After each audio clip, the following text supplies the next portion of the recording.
Guru Kripa Kevalam. Namaste, namaste everyone. Very warm welcome to Satsang today.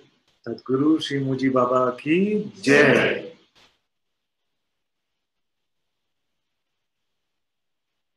So, what is the game we want to play this week?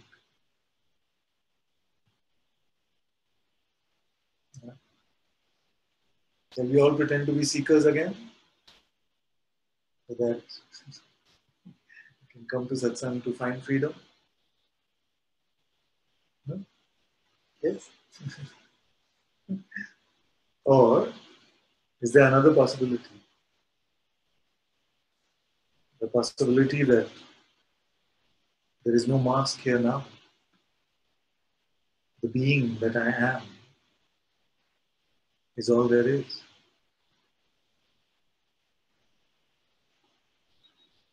Nothing to seek, nothing to find, nowhere to go. No concept of freedom or bondage. If any bondage is naturally here without a notion of it or a concept of it, I'm happy to deal with that. So what is your original state before we can start this so-called journey to freedom? Are you free or bound? My premise is that right now, in this very moment, and this moment is not a moment in time, just now, you are free and you are all there is. Without using your mind. Show me some bondage.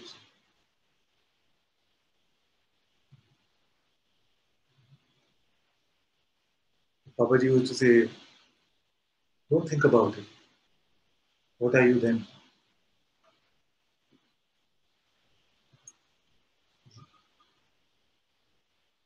And if you don't think about it, do you stop existing?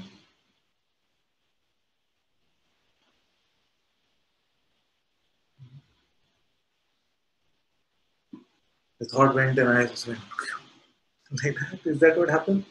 The thought goes and I was like, I'm here. My existence is here.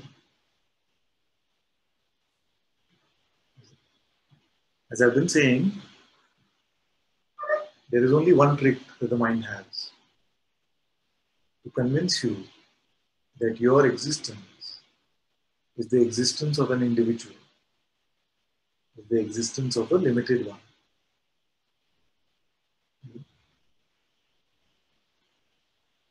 But without the mind, without these notions, without interpretation,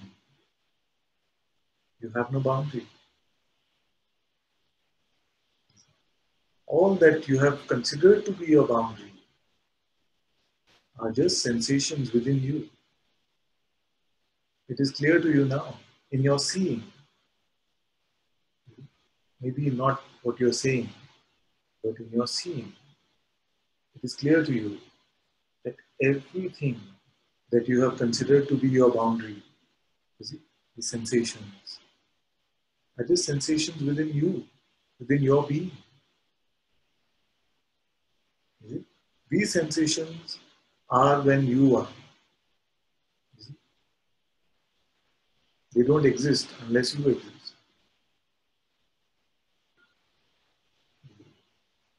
Nothing is outside of you.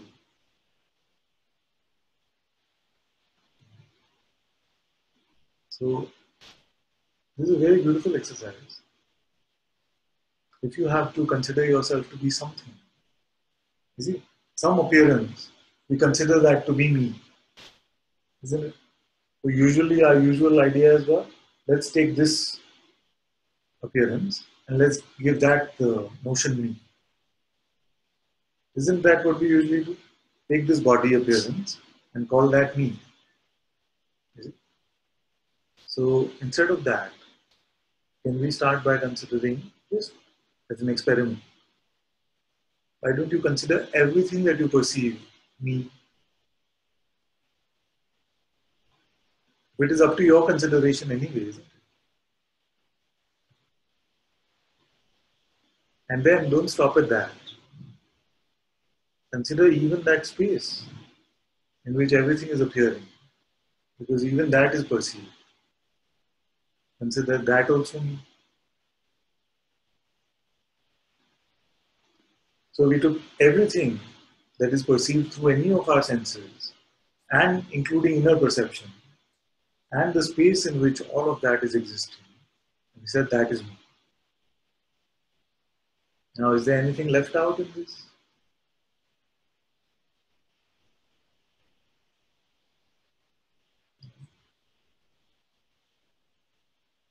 What is left out in this?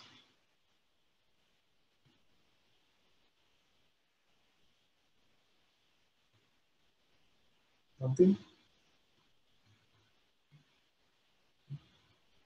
Nothing?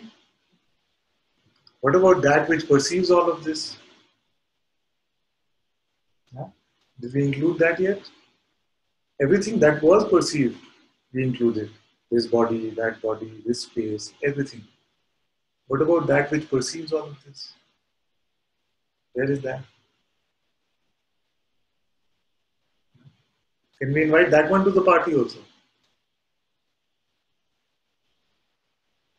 What happened?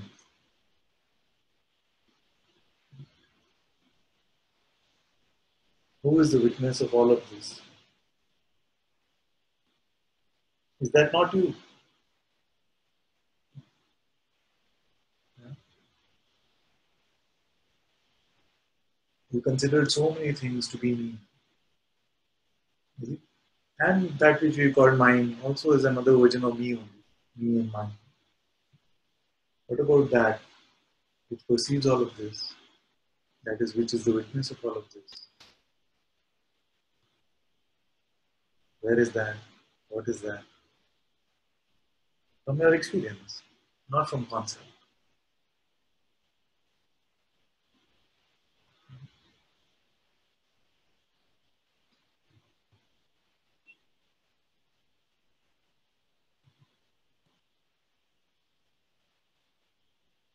So my proposal to all of you is that that which is seen is you. But more importantly, and I'll explain why more important, but more importantly, that which sees is you. That which is the seeing, awareness, knowingness itself is you.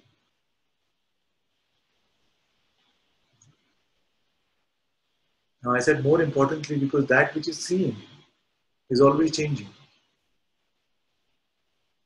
Everything in this phenomenal realm is always changing. But what about that which sees? And when I'm saying sees, I'm not talking about sight. That which is aware even of sight. Is aware of sight, aware of hearing, aware of taste, touch, everything.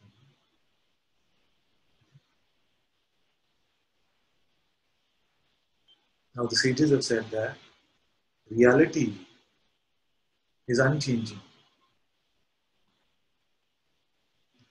The self, Brahman, is unchanging. The absolute is unchanging.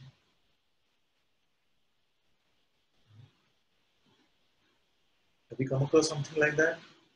Or are we happy to just leave it as an idea, like a fancy notion? Or can it ever become our experience? Now we're coming to very beautiful things. Very beautiful things. Because all that you perceive is changing. Everything that you perceive is changing. Does that mean that there is no hope to recognize the self?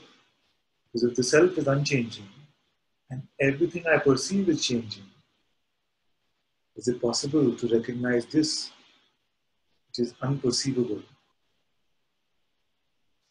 How many have lost me completely? Nobody? Nobody lost me completely? So doing well with it. So this recognition of that which is not perceivable and yet is recognized is what satsang is about.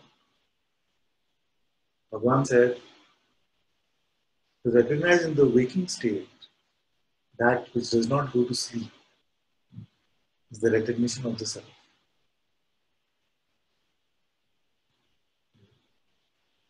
This is your unchanging self, that which is aware of all things, and yet it is not perceivable as a thing.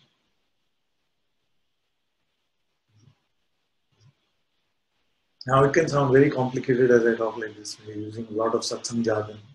It can sound. But I have a simple question for you.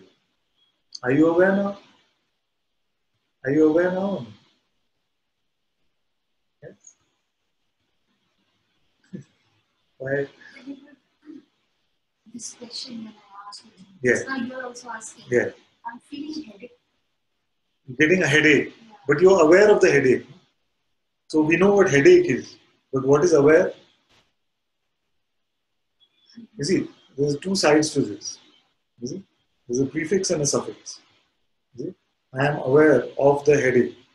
The of the we are all aware of. It could be headache, it could be bliss, it could be all these opposites in the spectrum. You see, I'm aware of objects. All this of we are aware of. You see? We know what it is. What is on this side? You see? Especially when these questions are asked, then it seems like the mind throws everything that it can at you because it wants to avoid this question as much as possible. And sometimes it can feel like the phenomenal world is collaborating with the mind. As Guruji says, not only the mind, but it's calling all its cousins also. Come, come. This one is looking at the deepest reality. Let's try to see if we can play and stop this. It can seem like that. Now you said, when I ask this question, I get a headache. So let me translate that for you. I am aware of the headache, isn't it? So headache we know. All of us have experienced it. What is this aware?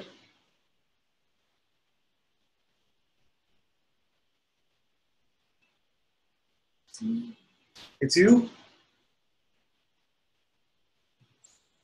If this is you, is there another you?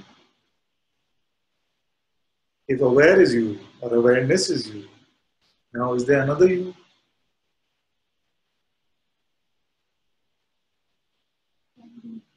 Can be or is. So we can't make any inferences here. Because we've got into this seeming trouble of suffering only by making inferences. We've inferred a me when there has been none. So here in Satsang, no room for any inference, only insight.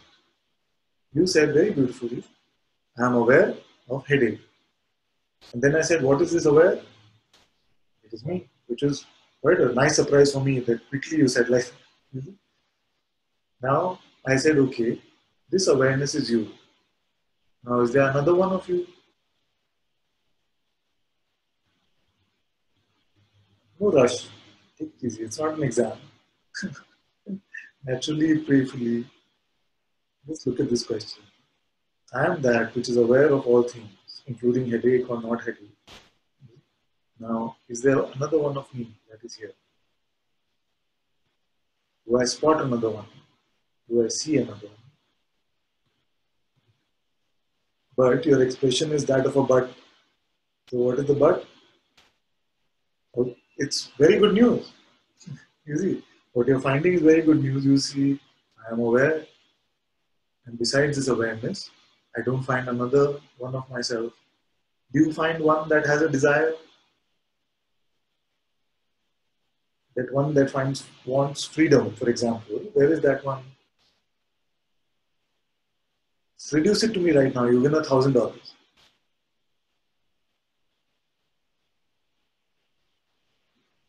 Where is that one? The one that wants freedom is where? Body wants freedom? Body doesn't want. Awareness wants freedom. Logically, I know. No, look. Now don't go to logically. Look. You say, I am aware of. That which is aware, does it want anything?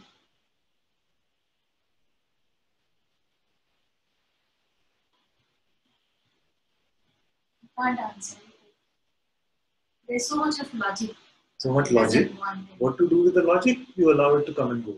You are aware of it also. So don't feel like anything is getting in the way. There is no obstacle. Obstacle only means that I'm trying to get somewhere. I'm asking you where you already are. You see? But you're trying to get somewhere. You see? So let all logic come and go. I'm not against the intellect. I'm not against reasoning. Let it all come. You're aware of it. Are you making effort to be aware of it? No. So don't make any effort. Just report like you're looking around the room. You see? Just that naturally, like you're looking around the room. How many people are there? If you were given this question, you just naturally count. You're not saying, oh, so much logic is coming in the middle, this is happening, that is happening. That only comes because it feels like this is some final step or something. Forget about it. It's not final step. This is kindergarten, okay? So nothing special in this. We're just naturally doing an audit of what we are. You see? Now you are aware of all your thoughts. Nothing is getting in the way. Okay? So we're just saying, okay, let me ask you simple. What is the color of this awareness?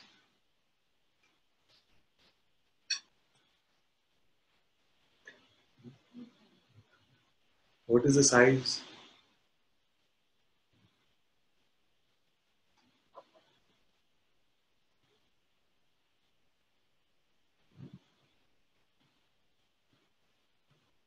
Problem is, I know this logically.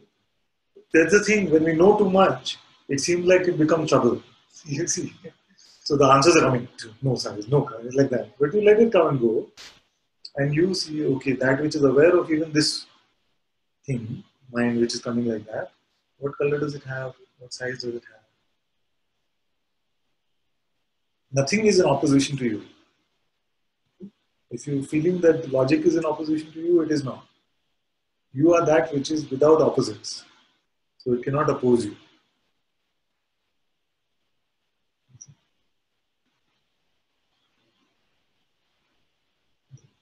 So this we don't need to do. Just naturally. What is aware? I am. This I that is aware. Does it have any attribute?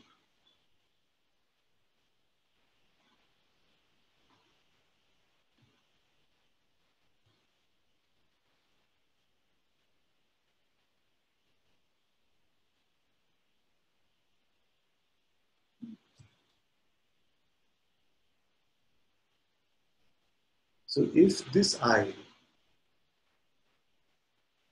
does not have any quality or attribute, and only qualities and attributes change with time,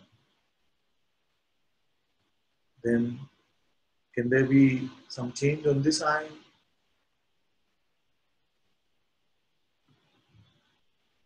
That which is the primal witness of all attributes. Has that ever changed in your experience?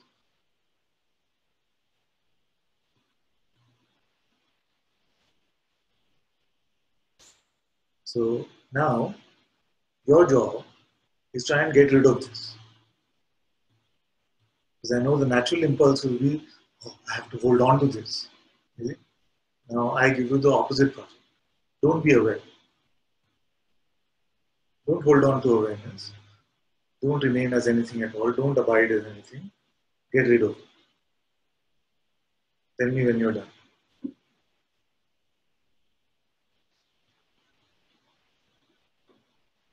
Stuff. Tough? Okay, then try harder. If it's tough, it's possible. You see, if it is tough, it is still possible. Don't be aware. All of you, huh? I'm just looking at her, but all of you. So you always heard remain as awareness or abide as awareness. Now I'm flipping it a bit today. You see? Don't abide, throw it away. Don't be aware. Do it.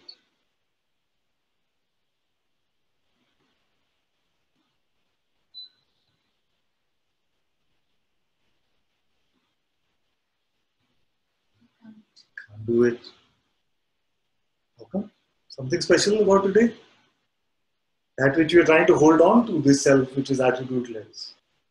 When you say try and get rid of it, can't. Then why are you trying to hold on to it?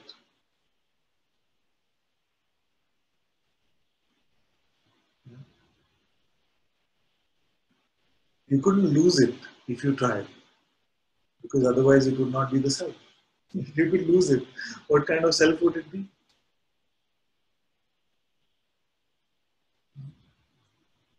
So all the sages meant when they said remain as the self or abide as awareness is that don't pick up the pretense of that which you are not. Don't pick up a notion about yourself which is not true. Just like saying, this child has been taking you for a ride by selling you all these popcorn and balloons and things like that, but they're actually all fake. So don't buy them, because the story it is selling you, this mind, it's selling you a story about your limitation, which is never true. The limited one, nobody's ever been able to produce in Satsang. This $1,000 thing I've been saying for 4 years. One day somebody else said, Father, nobody has claimed this price yet. It's been 4 years. Let's double it. I'm with you. I'm willing to add another 1,000 to this bet. You see? Nobody's been able to produce this limited one, the ego, which you're all trying to get rid of, supposedly. The truth we cannot leave. The false we cannot find. But the seeker is trying to do what? This is the joke. It's a cosmic joke. What you are already is all there is.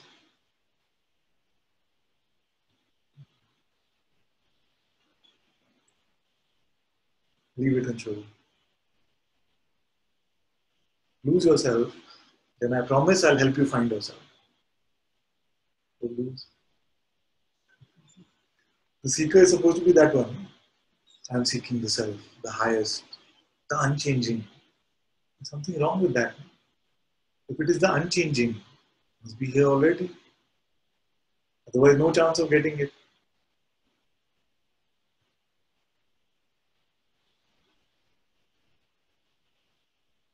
But all these buts will come from the mind. Let them come and let them go. Or inquire into their validity. So let them come, let them go means you surrender it to a higher power. See?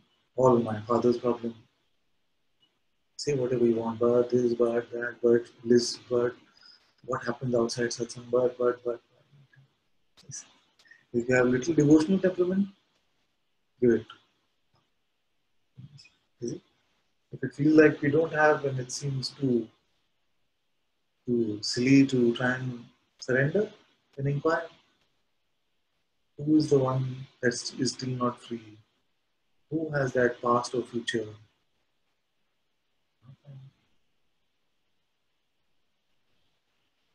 Both are the same. See? Surrender or inquiry. Both are same. Well, in their fruit, in the sense, what you find about yourself is this notionless existence, empty of I am something, empty of the me idea.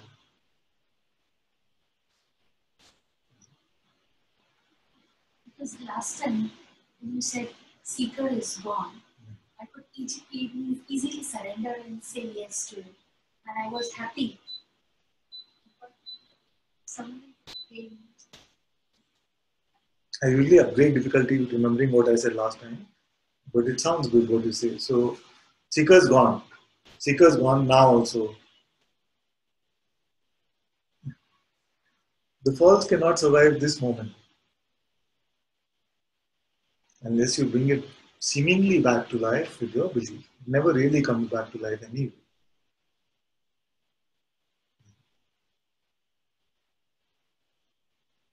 This is the best news.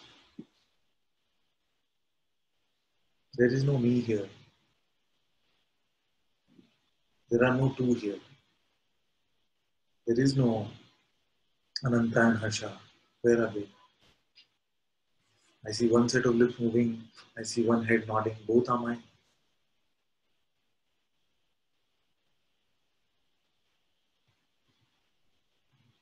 Where is the me in this? Where is the you in this? Both are perceptions. Its mouth is moving on its own. Something is hearing on its own. I witness all of this. But I am not in on any of this.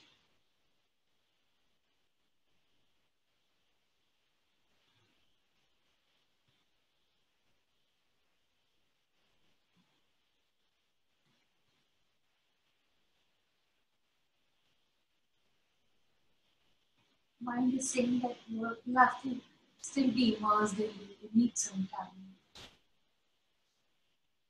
So, get immersed in this. for a little while, this tennis match will go on. Where this will become a three-way conversation where it will feel like, oh, you're sitting in the middle. On one side, there is this voice. On one side, there is the mind voice. And you're going, you're saying this, oh, now mind is saying this. So you feel like, really? Federer versus Nadal for some time, if you watch tennis. But that's okay. So you want to have that three-way conversation, me, you, and mind, or we can just let the mind come and go for a bit. I don't want mind at all. You don't want mind at all? You see, this itself can also be a trick of the mind. Because the thought sets you up for failure. If you make that a benchmark, that no thought should ever come, I don't want mind at all. Mind is what? A bundle of thoughts. Bhagwan said, mind is a bundle of thoughts. So if you set yourself up like that, you will find that even the sages have thoughts. They come and go. You see? That's why I say, what is the difference between you and a sage? The difference is that for you, it might seem like this voice is a tormentor. For the sage, this voice is a stand-up comedian. You see? It's speaking nonsense, which is funny. I mean, it's nonsense, but it's just funny because it's saying that the Lord of the universe, which is you, are now some small object contained in this small object called the body. It's the biggest joke. You see? It is saying that this divine being wants freedom, wants money, wants relationship.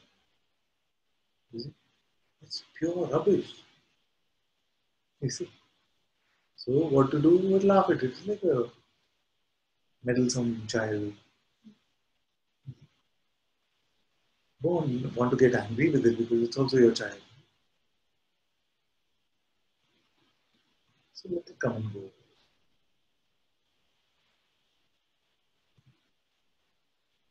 Enjoy this divine comedy. As I said, the mind only has one trick to convince God that it is a person. Right now you are God. And if you have trouble with the name, with the term God, say consciousness, being, whatever you like. One being is what you are. But the mind is telling you the story of a me. Where is this me?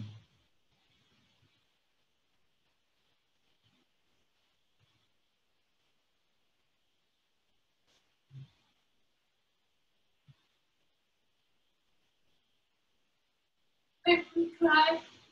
Cry is good.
That's good.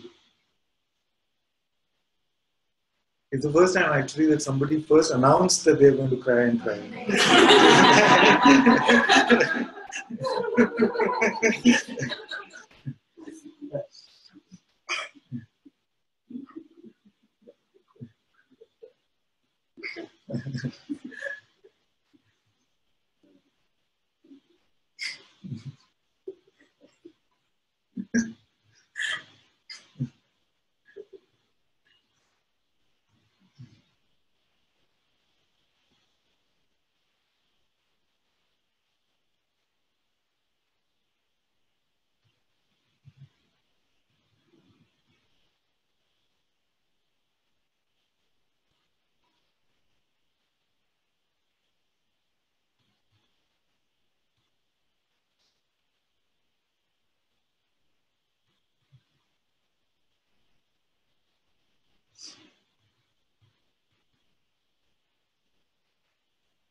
Look at the chat.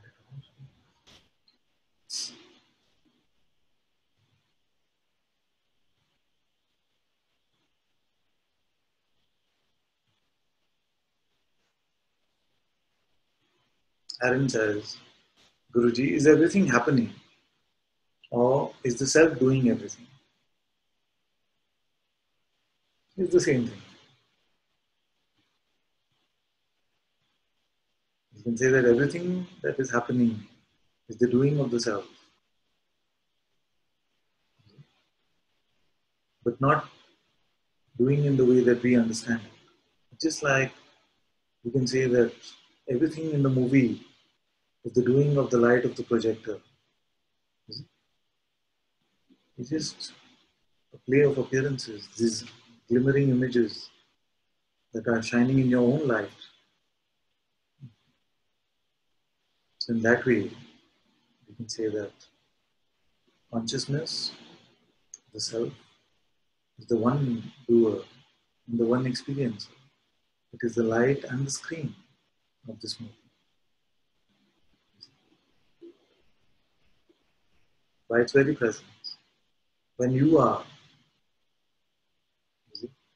when you are, when the world appears,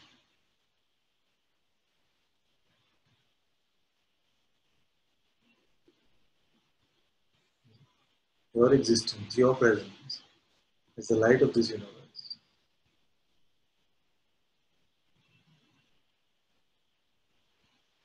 Adrian says, science says that perception happens in the brain. They must be misunderstanding. The person seems to be a contraction, no?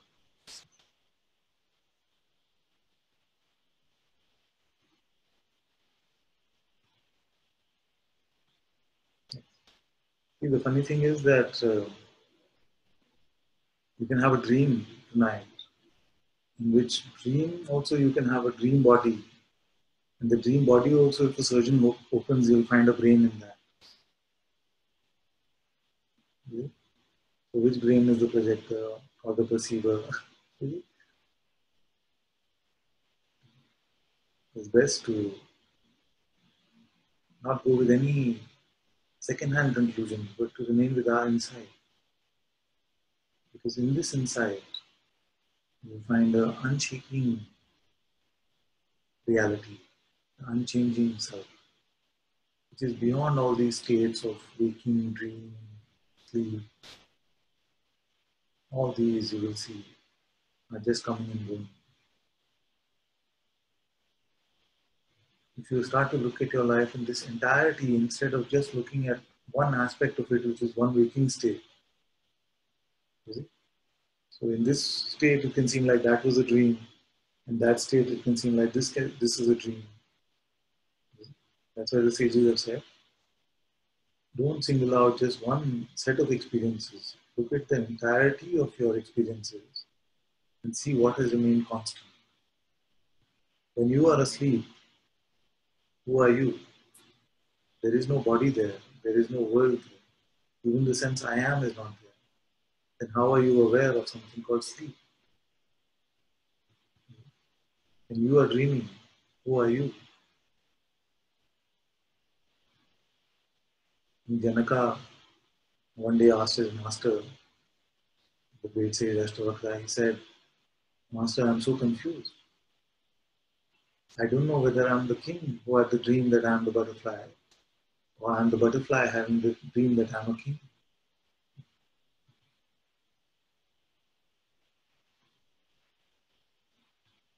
The person seems to be a contraction of consciousness. Yes, in a way we can say like that. But even this, to say this, for example, if you started believing that you are a cat or something like this, then that belief is also an aspect of consciousness itself. But nothing really happened to consciousness, because when we say contraction and things like this, there can be an idea that actually something happened to consciousness. Nothing has happened to your being. All the contractions that I experience, all the seeming separation which is experienced, is nothing but perception, sensation within you. See? Because your being is the manifest aspect of all there is. Therefore, it is all that is manifest. So nothing is powerful enough to contract it. There is no power in the universe that can contract your being. And yet, I know sometimes how this terminology gets used. Because we might say, yes, even this, the belief system, even the idea of personhood is just an aspect of my consciousness. In that way, we are used.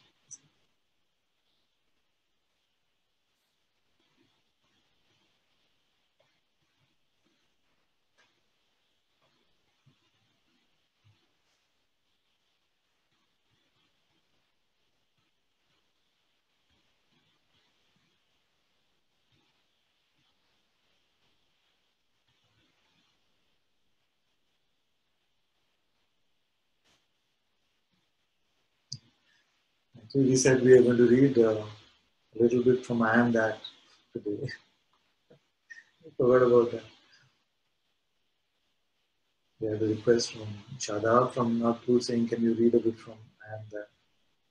But today we are already at 5:40, so let's see.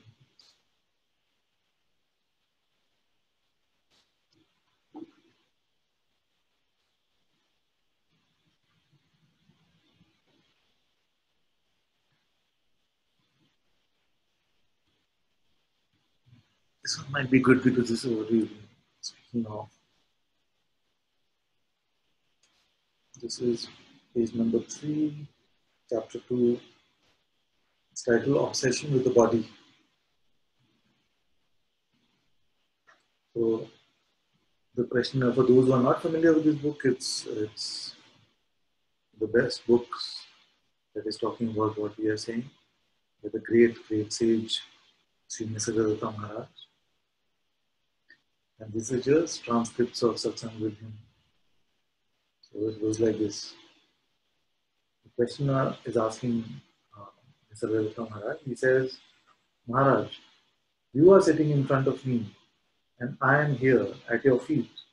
What is the basic difference between us? Maharaj says, there is no basic difference. Questioner says, still, there must be some real difference. I come to you, you do not come to me.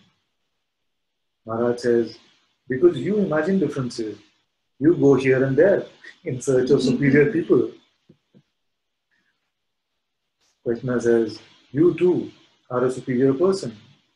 You claim to know the real, while I do not. Maharaj says, did I ever tell you that you do not know and therefore you are inferior? Let those who invented such distinctions prove them. I do not claim to know what you do not. In fact, I know much less than you do. Okay, so let's pause here for a bit. These distinctions, this seeming difference, oh, you are the master, you are the enlightened one, I am the seeker, I come to you. You see that all of this is notional, isn't it?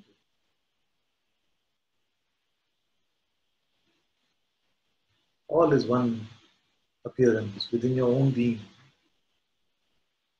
And yet we are carving out various boundaries and saying, oh, this one is the master, this one is the seeker, this one is Sangha. But the sage is not making these distinctions. The sage is aware that this is one being, which is empty of all boundaries. Just like it is your very experience right now. It is the same thing. Experience is the same. We took this nice example the other day. We said one sheet of paper, you can draw a map with various boundaries on it. Is it? And people are willing to fight and kill for that. Just notional boundaries. Just one piece of paper.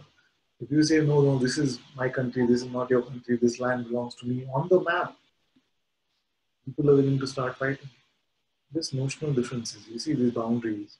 So, in the same way, one consciousness, one being, in which this multitude of seeming appearances are coming. But this idea of me, this boundary, that this is me and that is you, is not naturally present here. It is something that we call our conditioning. So this conditioning comes from mind, whether it is the so-called mind of the parents, of society, whether this mind here, it's all one mind.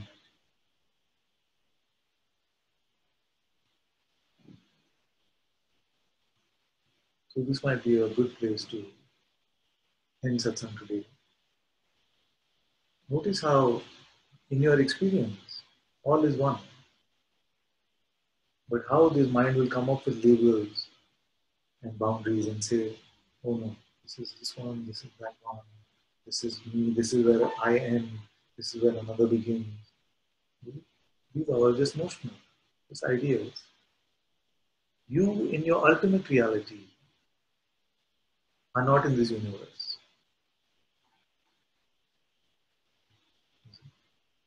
You are not in this universe. Because the universe only contains objects. But you are not an object.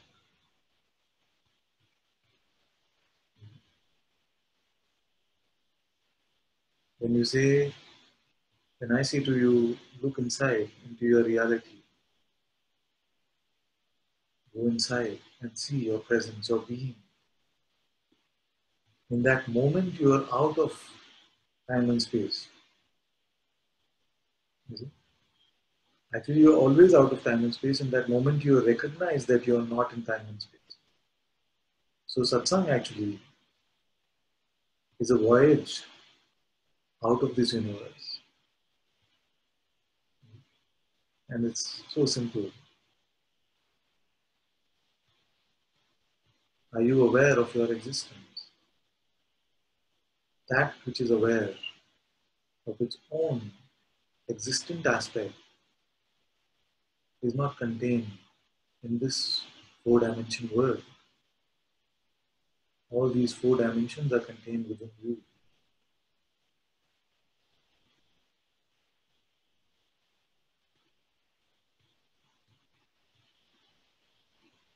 Spend a day, spend a minute to start with without a notion of me and see what you find about your true position.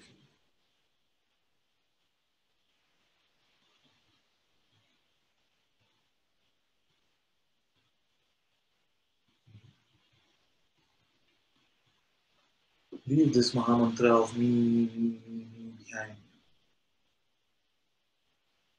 Just a little bit.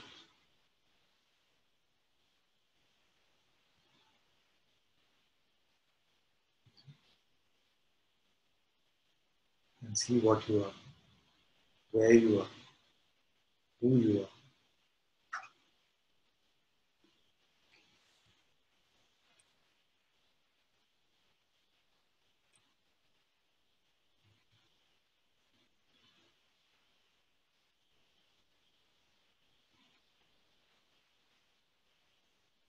Thank you all so much for coming to Satsang today. Sadguru Shri Muji Baba ki Jai. Sadguru Shri Ananta-Ji ki Jai. Guru Kripa Kevalam. Love you, love you, love you all.